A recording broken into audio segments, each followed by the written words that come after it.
রহমতুল্লাহি ওয়া বারাকাতুহু। আলহামদুলিল্লাহি ওয়াহদা ওয়াসসালাতু ওয়াসসালামু আলা মান লা নাবিয়্যা বা'দা, আম্মা বা'দ। সম্মানিত দর্শক ও শ্রোতা মণ্ডলী, আল্লাহর মেহেরবানিতে আমরা বিগত অধ্যায় সপ্তম অধ্যায়ে যে আমাদের কিতাবুত তাওহীদের যে বিস্তারিত পরিচয় লেখক রাহিমাহুল্লাহ তুলে ধরেছেন তাওহীদের, এরপর তাওহীদের বিপরীত যেটা শিরক, ছোট শিরক, এগুলার ধারাবাহিক আর যেগুলা অধ্যায় আমরা ইতিপূর্বে দুইটা অধ্যায় শুনেছি এরই আর শেষ পর্যন্ত সবগুলাই মূলত এই যে আরও বিস্তারিত ব্যাখ্যা, ওই তাওহীদেরই ব্যাখ্যা। তাওহীদের ব্যাখ্যা লেখক রাহিমাহুল্লাহ দুইভাবে তুলে ধরেছেন। একটা হচ্ছে সরাসরি তাওহীদের পরিচয়, আর দ্বিতীয়ত তাওহীদের বিপরীত যেটা, সেটা জানার মাধ্যমে তিনি তুলে ধরেছেন ব্যাখ্যা। তো এরই অষ্টম অধ্যায় এতে তিনি বলছেন মা জা ফির রুকা ওয়াত তামায়েম, যা কিছু রুকা এবং তামায়েমের বিষয়ে এসেছে কোরআনে এবং হাদিসে বা এই অধ্যায়ে, সেগুলোর বর্ণনা। তো রুকা তামায়েম এটা আমরা সংক্ষিপ্ত বলি, আরও আসবে সামনে। রুকা বলা হয় যে তন্ত্রমন্ত্র, ঝাড়ফুঁক, আমরা সহজ ভাষায় কি বলি, ঝাড়ফুঁক। কিন্তু এটা তন্ত্রমন্ত্র সাধারণত যেটা শরীয়ত বহির্ভূত, অবৈধ, সেটার ক্ষেত্রে ব্যবহার হয়, তাই না? আর ঝাড়ফুঁক এটাও জায়েজও হতে পারে, না জায়েজও হতে পারে। শরীয়তসম্মত হলে কোরআন হাদিস দ্বারা যদি ঝাড়ফুঁক পড়ে ওইটাকে ফু দেওয়া হয়, এমনকি পানিতে ফু দিয়েও যদি সেটা ব্যবহার করা হয়, সেটা কি হবে, জায়েজ হবে, কোনো এটাতে সমস্যা নেই। আর যদি তাবিজ কবজ, তাবিজ সম্পর্কেও এখানে এই হাদিসে এই অধ্যায়ে লেখক রাহিমাহুল্লাহ স্পেশালভাবে উল্লেখ করেছেন। তামাইম যেটাকে ওই যে বললাম যে পুঁতি বা দানা, এগুলা ব্যবহার করা, এগুলা ব্যবহার করা কিসের কারণে? রোগ ব্যাধি প্রতিহত করার জন্য বা দূর করার জন্য। এখানে দুইটা শব্দ, দুই অর্থ বোঝায়। প্রতিহত অর্থাৎ আসে নাই, টেকেল দিবে, তাই না? আর দূর করা, এসে গেছে, সেটাকে সারাবে। তো দুই নিয়তে এই ঝাড়ফুঁক, তাবিজ কবজ, এগুলা ব্যবহার সম্পর্কিত এটা অধ্যায়। এখানে লেখক রাহিমাহুল্লাহ এই সংক্রান্ত যে আগেরই অধ্যায়েরই এটা সম্পর্ক বলতে পারি আমরা। ফিস সাহিহ, তিনি বলছেন ফিস সাহিহে, অর্থাৎ বুখারী মুসলিম শরীফে এসেছে। আন আবি বাশিরিন আল আনসারি রাদিয়াল্লাহু তাআলা আনহু, আবু বাশির আল আনসারি প্রখ্যাত সাহাবী, তিনি বর্ণনা করছেন যে আন্নাহু কানা মা রাসূলুল্লাহ সাল্লাল্লাহু আলাইহি ওয়াসাল্লাম ফি বা'দি আসফারিহি ফাআরসালা রাসূলা। তো এই আবু বাশির আল আনসারি তিনি কোনো সফরে রাসূলুল্লাহ সাল্লাল্লাহু আলাইহি সাল্লামের সাথে ছিলেন, তাই না? এরপরে ফি বা'দি আসফারি ফাআরসালা রাসূলান, তো দেখলেন উনি যে একজন তিনি প্রতিনিধি পাঠালেন। তিনি গ্রামে বা এতে লোকালয়ে একটা প্রতিনিধি পাঠালেন। কি মর্মে প্রতিনিধি পাঠাচ্ছেন? আল্লাহ ইয়াবকায়ান্না ফি রাকাবাতি বাঈরিন কালাদাতুন মিন ওয়াতারিন আও কালাদাতুন ইল্লা কুতিআত। তিনি এই মর্মে একজন প্রতিনিধি পাঠিয়ে দিলেন লোকদের মাঝে যে সে যদি কোনো উটের গলায় রশির মালা পায়, বা এটা বিশেষ মালা, এটা তারের মালা, বা এটা ধনুকের এতে যে ব্যবহার করে রশি একটা, বা তার যেটা ব্যবহার করে ওইটার বিশেষ তারা লাগাতো, এটা দিয়ে গলায় হার হিসেবে ব্যবহার করত এই জন্তুর, অর্থাৎ বিশেষ করে উট, তখন তো ছিল বেশি, উট গাধার এগুলার হতে পারে, তো এটা ব্যবহার করত, ওটাই হার। তো বলছে যে ওই প্রতিনিধিকে এই মর্মে নির্দেশ দিয়ে পাঠালেন সে যেন উটের গলাতে কোনো রকমের এই যে তারের মালা বা এই যে রশির মালা না দেখতে পায়, অর্থাৎ দেখলেই যেন সেটা কি করবে, কেটে দিবে। সেটা ধনুকের ওই রশির মতোই হোক, আর সাধারণ হার বা মালাই হোক না কেন উটের গলায়, সেটা দেখা মাত্রই যেন কেটে দেয়। চিন্তা করেছেন? আর এগুলো হয় আমাদের সমাজে, উটের গলায় ধরনের কোন নিয়তে, ওই যে রোগ ব্যাধি প্রতিহত বা দূর করার নিয়তে পেলে যেন সেটা কি কেটে দেওয়া হয়। তাহলে এটার সাথে অধ্যায়েরও সম্পর্ক হলো যে এগুলা তাবিজ কবচের অন্তর্ভুক্ত, এটা ঝুলানো জিনিসের অন্তর্ভুক্ত। তো এগুলা পাওয়া মাত্র কেটে দিতে হবে, সম্মানিত দর্শক ও শ্রোতা মণ্ডলী। আর এটা কিসের কারণে?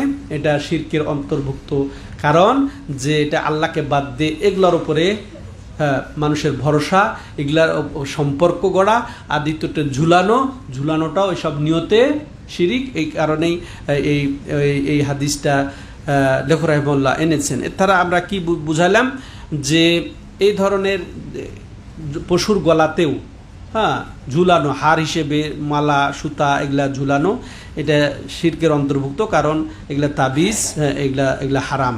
তো এগুলা দেখেন রাসূলুল্লাহ সাল্লাম তাকে প্রতিনিধি হিসেবে পাঠালেন এগুলা কেটে দেওয়ার জন্য। এটা কি, যে এটা গর্হিত জিনিস, অন্যায় জিনিস, শিরক, এগুলাকে প্রতিহত করার এখানে আমরা দিশা পেলাম। তারপরে যে এটা মানুষকে এভাবে প্রচার করা উচিত, যেগুলো শিরকি কর্মকাণ্ড এগুলা থেকে দূর করতে হবে, এগুলা আকীদার হেফাজতের কারণে এগুলা স্পষ্ট করা দরকার। এই মর্মে দেখেন আরেকটি হাদিস লেখক রাহিমাহুল্লাহ সংযুক্ত করছেন। ওয়ান ইবনে মাসউদিন রাদিয়াল্লাহু আনহু قال سمعت رسول الله صلى الله عليه وسلم يقول ان الرقى والتمائم والتوالى شرك রাহু আহমদ ওয়া আবু দাউদ।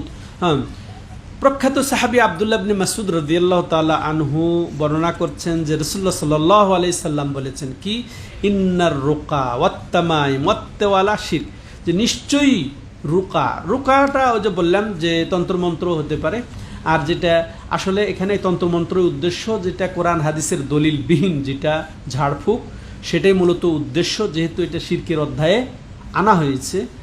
এছাড়া যেটা কোরআন এবং হাদিস অনুযায়ী বা আসমাই সিফাতের যেগুলা হয়ে থাকে সেগুলা এর অন্তর্ভুক্ত নয়, সেই বৈধ। তাহলে এখানে বোঝা গেল ঝাড়ফুঁক এখানে অপশন আছে দুইটি, বৈধ ঝাড়ফুঁক এবং অবৈধ ঝাড়ফুঁক। বৈধ কোনটা, যেটা কোরআন হাদিসের দলিল অনুযায়ী, মনে থাকবে আসমাই সিফাত অনুযায়ী, তো যেগুলা নবী সাল্লাল্লাহু আলাইহি সাল্লাম প্রদত্ত, তো সেগুলা। তো এই আর এছাড়া দলিলবিহীন যেগুলা, তন্ত্রমন্ত্র দিয়ে যেগুলা, তো সেগুলো হচ্ছে এটা হচ্ছে এই শিরকের অন্তর্ভুক্ত, নিষিদ্ধ ঝাড়ফুঁক। ওয়াত্তামাইম, তামিমা ইতিপূর্বে বলা হয়েছে যে যা কিছু ঝুলানো হয়, যা কিছু যে রোগ প্রতিহত করা, বিপদ আপদ প্রতিহত করা বা পতিত হয়েছে দূর করার নিয়তে কিছু ঝুলানোকেই, সেটা পুঁতি হোক আর দানা হোক বা অন্য কিছুই হোক না কেন, সেটা কিসের অন্তর্ভুক্ত? তাবিজ। আমরা সাধারণত তাবিজ বলি। তাবিজ সম্পর্কে একটা কথা আপনাদের জেনে রাখা ভালো, তাবিজ আসলে আরবি শব্দ, এটা কোরআনের শব্দ।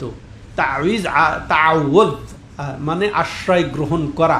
কুল আউযু বিরাব্বিন নাস, কুল আউযু বিরাব্বিল ফালাক, কুল, এই যে কুল, তারপর আউযু বিল্লাহি মিনাশ শাইতানির রাজিম। আউযু মানে আলতাজু আতাসিম, আমি আশ্রয় প্রার্থনা করি। এটা তাবিজের অর্থ হচ্ছে আশ্রয় প্রার্থনা করা। তাহলে দেখেন এই শব্দটা কত গুরুত্বপূর্ণ শব্দ। এটা যদি আল্লাহর কাছে আশ্রয় প্রার্থনা করেন ইবাদত, আল্লাহ ছাড়া গায়রুল্লাহর কাছে করলে এটা কি? শিরক।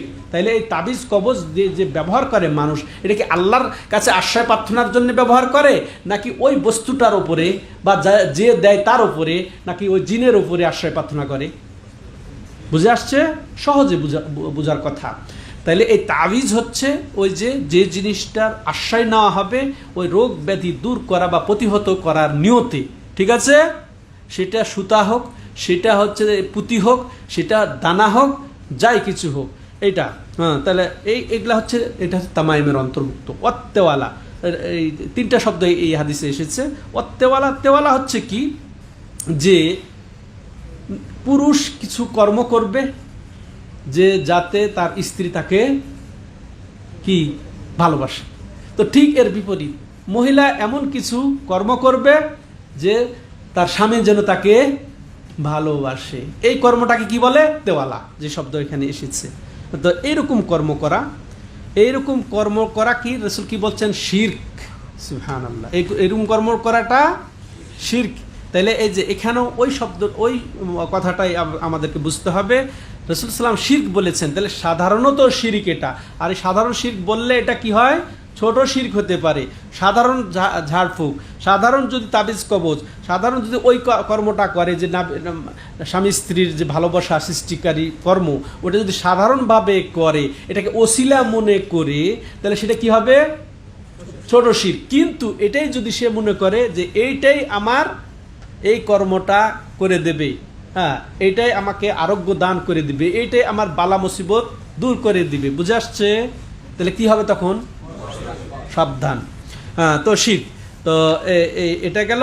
এর থেকে তাহলে এই হাদিস থেকে আমরা যেটা বুঝতে পারলাম যে আকীদাকে কিভাবে সংরক্ষণ করেছেন নবী সাল্লাল্লাহু আলাইহি সাল্লাম, তাই না? আমাদেরকেও ঠিক এই আমাদের নিজের থেকে, নিজের পরিবার থেকে, নিজের সমাজ থেকে এইভাবে এই অপকর্মগুলা, এই অপকর্মগুলা, এই শিরকি কর্মকাণ্ডগুলা সাথে ক্ষেত্রে তৎপর হতে হবে যাতে কেউ এই ক্ষেত্রে পতিত না হয়। তেমনইভাবে আমরা বুঝলাম যে এই ধরনের কোনো কিছু ব্যবহার করাটা শিরকের অন্তর্ভুক্ত, সেটাও বুঝলাম। আর যে তিনটি জিনিস এখানে উল্লেখ করা হয়েছে, এই যে অবৈধ ঝাড়ফুঁক এবং এই যে তাবিজ কবচ এবং তেওয়ালা কর্ম করা, এটা হচ্ছে কি শিরকের অন্তর্ভুক্ত। সম্মানিত দর্শক ও শ্রোতা মণ্ডলী, এবার আসেন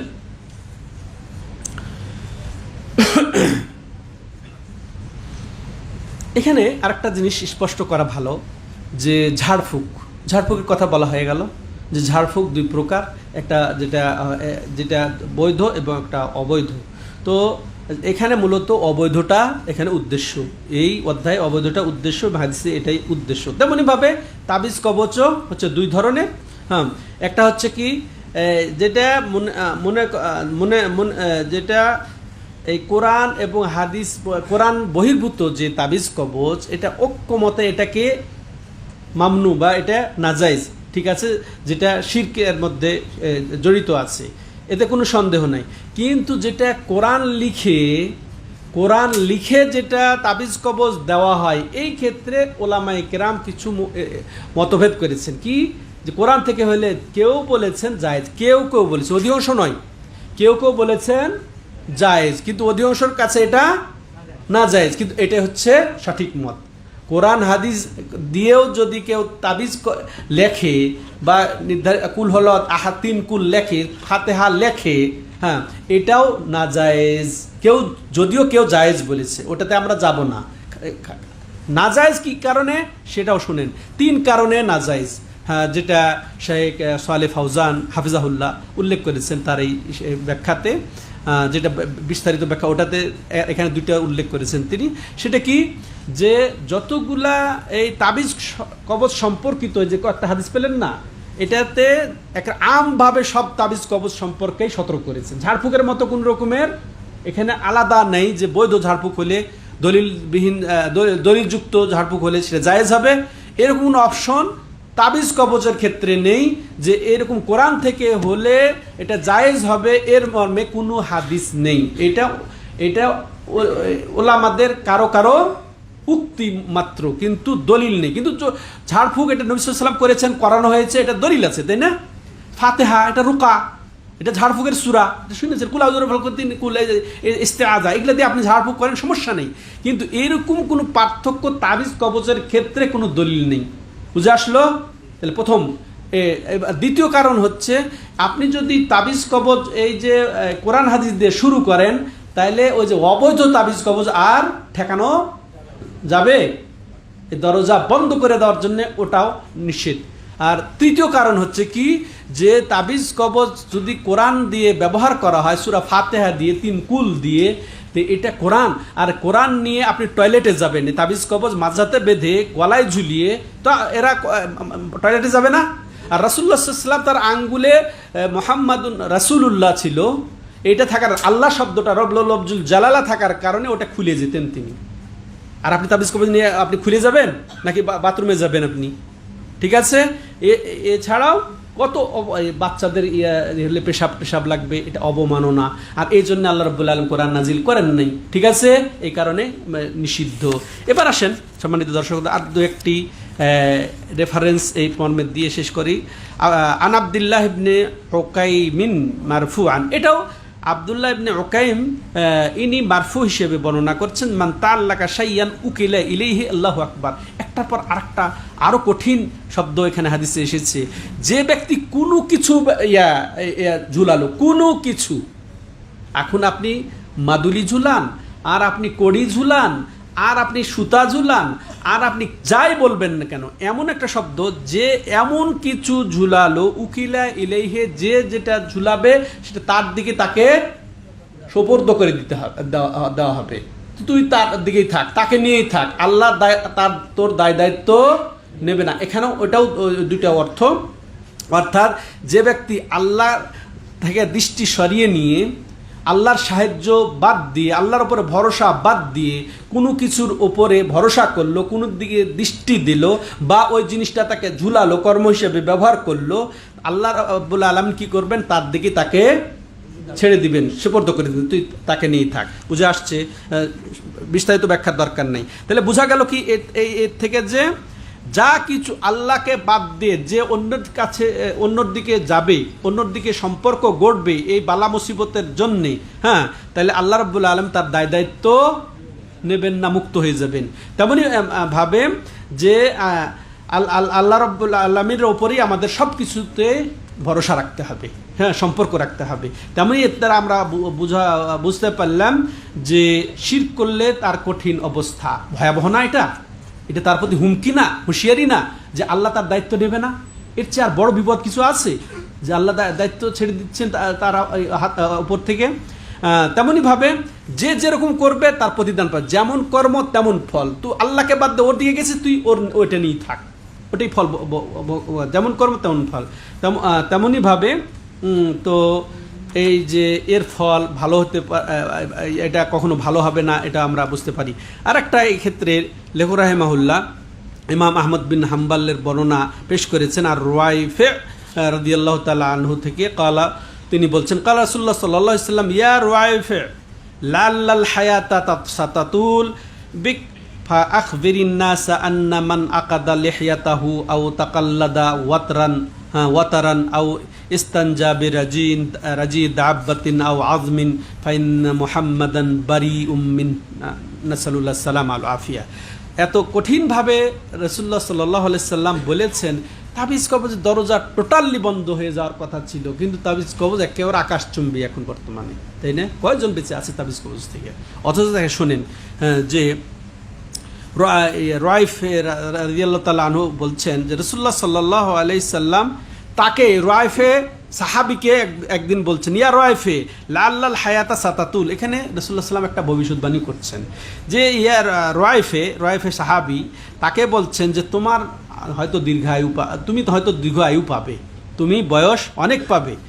আখবিরিন নাস, তুমি যখন দীর্ঘায়ু পাবে, এখন হয়তো নাই মানুষ, ও যারা ব্যতিক্রম করবে, যারা পরিপন্থী তাওহীদ পরিপন্থী কাজ করবে, এখন নাই, কিন্তু তোমার বয়স বেশি পাবে, তুমি ওই সময় দেখবে মানুষকে, তো তুমি ওই মানুষদেরকে বলে দিও কি, আখবিরিন নাসা আন্না মান আকাদা লিহয়াতাহু আও তাকাল্লাদা ওয়াতরান আও, হ্যাঁ, যদি মানুষকে জানিয়ে দাও যে ব্যক্তি দাড়িতে গিরো লাগাবে, দাড়িকে নিয়ে খেলবে, দাড়ির অবস্থা স্টাইল দেখেছেন আজকে? রাসূলুল্লাহ সাল্লাম ওই সময় বলেছেন গিরা লাগাবে, হ্যাঁ, এই করবে সেই করবে, এই একটু কাটবে, একটু বাড়াবে, একটু ছড়বে। কালকে আমাদের অফিসে আসছিল, সে ইসলাম কবুল করেছে বটে, কিন্তু দেখি ওই বেশভূষা ছাড়ে নাই, পুরা এদিক ক্লিন কইরা নিচে দিয়ে এই একেবারে নিচে রেখে দিয়েছে। আবার কেউ এই দিক কেটে ওপরে রেখে দেয়, কি এইরকম করে আল্লাহুল মুস্তাআন। হ্যাঁ, আল্লাহুল মুস্তাআন, আল্লাহ আমাদের সবাইকে হিদায়াত দান করেন।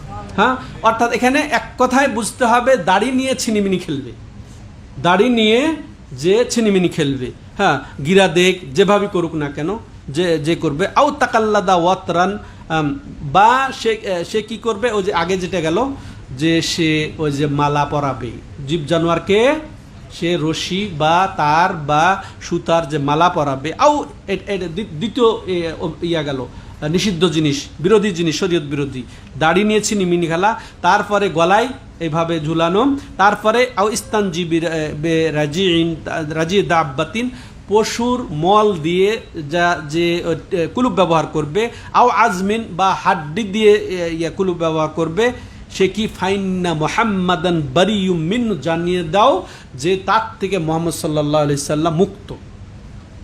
নাউযুবিল্লাহ, চিন্তা করেছে, তার থেকে মুহাম্মদ মুক্ত। আর ওই এর আগের এতে কি বললাম যে আল্লাহ তাকে কখনো সফলতা দেবেন না। আর তারপরে আরো কি পেলাম যে আল্লাহ আরো কি পেলাম যে আল্লাহ তাকে, যেটা আরো কঠিন শব্দ গেছে, যাই হোক। তো এখানে তাহলে কঠিন শব্দ এসেছে যে মুহাম্মদ সাল্লাল্লাহু আলাইহি সাল্লাম তার থেকে মুক্ত বা তার সাথে কোনো সম্পর্ক নেই, নাউযুবিল্লাহ। তো এর থেকে আমরা পেলাম যে এই হাদিস থেকে যারা আমরা বুঝতে পারলাম যে মানুষকে সৎ কাজের আদেশ যেগুলা এগুলা জানিয়ে দেওয়া উচিত। হ্যাঁ, যে যেমন রয় ফেকে রাসূলুল্লাহ সাল্লাম জানিয়ে দিলেন যে এগুলা জানিয়ে দাও মানুষকে যে এই দাড়ি এগুলা নিষিদ্ধ ছিল, তাই না? এগুলা জানিয়ে দিতে বলেছেন। অতএব আমরাও যেন যা কিছু আল্লাহ প্রদত্ত রাসূল প্রদর্শিত আদেশ সেগুলো যেন মানুষকে প্রচার করে দেয়, যা নিষেধ তাও যেন জানিয়ে দেই। এর থেকে আমরা এটা গ্রহণ করলাম। তারপর এর থেকে আরও যেটা আমরা বুঝলাম, দাড়ি সম্মান আমরা যেন বজায় রাখি, যারা দাড়ি রাখে তারাও যেন আমরা সম্মান বজায় রাখি। হ্যাঁ, যারা অতএব দাড়ির সম্মান আমাদের সবাইকে করা উচিত, তাই না? তো এই নিয়ে ছিনিমিনি খেলা, এই নিয়ে খেল তামাশা করা মোটেও ঠিক না। কেটে ছেটে উমুক তুমুক এগুলা আমাদের উচিত হবে না। তেমনইভাবে আরও আমরা যেটা জানতে পারলাম এই যে মালা পরা এগুলা পরা এগুলা সব শিরকের অন্তর্ভুক্ত, যেগুলা আমরা আগেও জেনেছি। তারপরে আরও এখানে বাড়তি যেটা জানলাম যে পশুর মল দিয়ে বা হাড্ডি দিয়ে ইস্তেঞ্জা করাটাও এটা শরীয়ত বহির্ভূত, বা রাসূল সাল্লাল্লাহু আলাইহি সাল্লামের নিষেধাজ্ঞাকে অবজ্ঞা করা এগুলা নিষেধ করেছেন রাসূলুল্লাহ সাল্লাল্লাহু আলাইহি সাল্লাম। এর থেকে আমাদেরকে সতর্ক হতে হবে।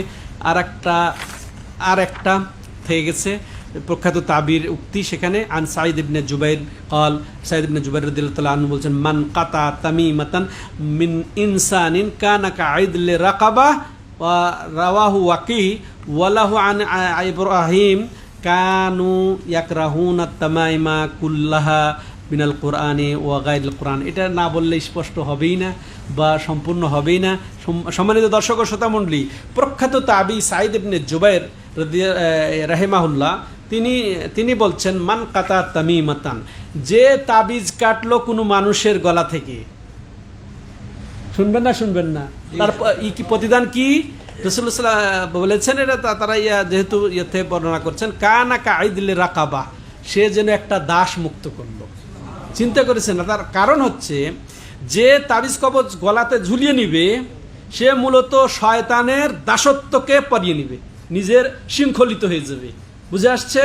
এই জন্য ওটা কেটে যদি কেউ দেয় তাহলে তাকে দাসমুক্ত করলো, তাহলে সে মূলত আসলে আর একটা দাসমুক্তের সব পেল। বুঝে আসছে সামঞ্জস্য? ও রাহু ওয়াকি, আবার ওয়াকি থেকে বর্ণিত ওয়ালাহু, ইয়ানি ওই ওয়াকি বর্ণনা করছেন, এটা ওয়াকি এবং এটা ওয়াকি ওয়ালাহু, এবং ওয়াকির আরেক বর্ণনা আন ইব্রাহিম আন নাখাই, ইনি প্রখ্যাত তাবি, ফাকিহ তাবি, আব্দুল্লাহ ইবনে মাসউদ রাদিয়াল্লাহু তাআলা আনহুর ছাত্র। এবং তিনি বলছেন কানু ইয়াকরাহুনা, অর্থাৎ আব্দুল্লাহ ইবনে মাসউদ রাদিয়াল্লাহু তাআলা আনহুর যত সহচর ছিলেন, হ্যাঁ, যত ছাত্র ছিলেন, তারা সব মিলে এই তাবিজ, সম্পূর্ণ রূপের তাবিজকে তারা অপছন্দ করতেন, মিনাল কোরআন আর গায়রিল কোরআন। এবার স্পষ্ট হয়েছে, সেই তাবিজটা কোরআন থেকে হোক আর কোরআনের বাইরে হোক, সব ধরনের তাবিজকে তারা অপছন্দ করতেন। আর সালাফদের নিকটে মাকরু হচ্ছে কি, মাকরু তাহরিমি, এটা হারাম মনে করতেন। বুঝে আসছে সম্মানিত দর্শক ও শ্রোতা মণ্ডলী? ভালো করে শুনি। এই যে প্রখ্যাত তাবি ইব্রাহিম আন-নাখাই, ইনি আব্দুল্লাহ ইবনে মাসউদ রাদিয়াল্লাহু তাআলা আনহু, প্রখ্যাত সাহাবী আব্দুল্লাহ ইবনে মাসউদ রাদিয়াল্লাহু তাআলা আনহুর হচ্ছেন শাগরিদ, ছাত্র এবং গুরুত্বপূর্ণ ছাত্র। তো সবাই তারা অপছন্দ করতেন কি, সব ধরনের তাবিজ, সেটা কোরআন থেকে হোক আর কোরআনের বাইরে হোক। আল্লাহু আকবার। অথচ আমরা হানাফি সমাজ আবার আব্দুল্লাহ ইবনে মাসউদের ভক্ত দাবি করি। আমরা সব সাহাবার ভক্ত, আমরা সব সাহাবাকে রাদিয়াল্লাহু আনহুম বলি, সব সাহাবারা মাশাআল্লাহ। তো আমরা হানাফি মাযহাবের যারা মনে করি আমরা আব্দুল্লাহ ইবনে মাসউদ রাদিয়াল্লাহু তাআলা আনহু আমাদের মাযহাবের বেশি খিদমত করে গেছেন ও এই কি ইব্রাহিম নাখাইর সূত্রে।